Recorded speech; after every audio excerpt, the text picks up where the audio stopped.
In negative painting, we paint around the subject, allowing its shape to emerge from the surrounding areas. In positive painting, we paint the subject itself. Today, we will use both of these approaches in three simple exercises. As you watch, see if you can identify which exercise uses negative painting and which one uses positive painting.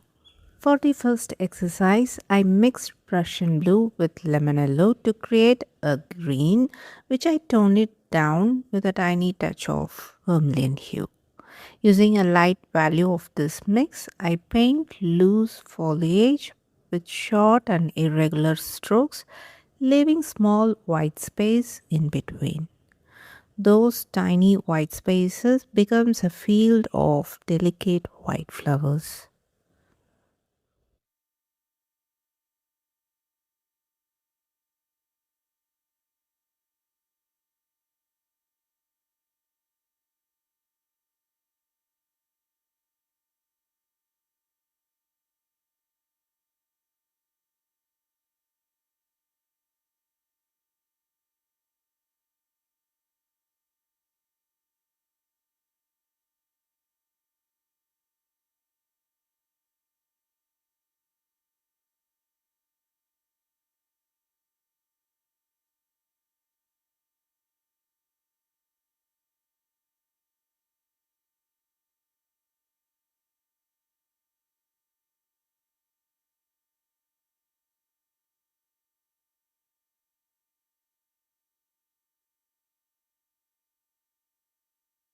To the green shade that is already on my palette, I add more Prussian blue and a touch of vermilion hue to create a darker value, and I paint the shadow areas.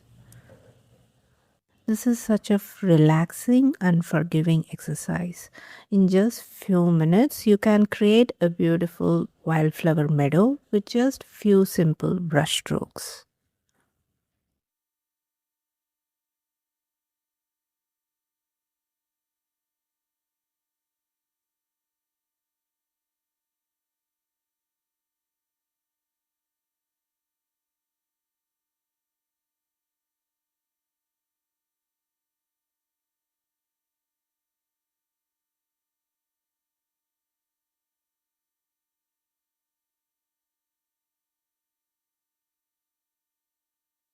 Now let's move on to the second exercise. For that, first I wet the paper and apply a light value of magenta, cerulean blue and a mix of the two.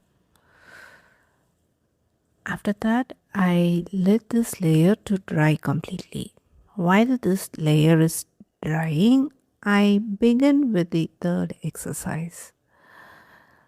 For the third exercise, I paint the flowers using the same three colors, that is cerulean blue, magenta, and a mix of this two, which is a purple. I'm not aiming for perfect flower shapes, just few loose expressive brush strokes. Once that's done, I allow the paper to dry completely.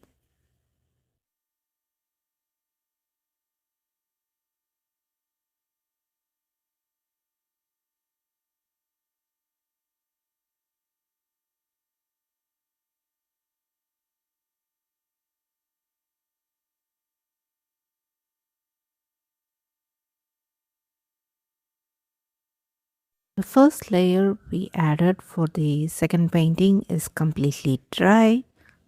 I repeat the same process from the first exercise, that is, I'm painting loose foliage while leaving small gaps between the brush strokes. Those preserved areas creates the impression of colorful flowers. I intentionally kept the first wash very light because if those colors were darker, then painting green over them would create muddy colors. Looking back, I feel like I should have used yellow instead of these three colors because yellow would have created a brighter contrast against those green foliage. But I will continue with this version. If you decide to try this exercise, I encourage you to experiment with yellow of your choice for the first layer. Because when you paint the bluish green foliage over it, you will get beautiful contrast and the flower will stand out even more. And that's it. Our second exercise is done. Now let's move on to the third one. Here the flowers are already dry, so all that's left is to paint the surrounding foliage. I'm using the same green mix and the same layering process to build up the foliage, and I complete the painting.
After finishing the paintings, I removed the masking tape. Then I felt they needed a few more final touches, so I added dots of Indian yellow to the white flowers to suggest the pollen for the first painting.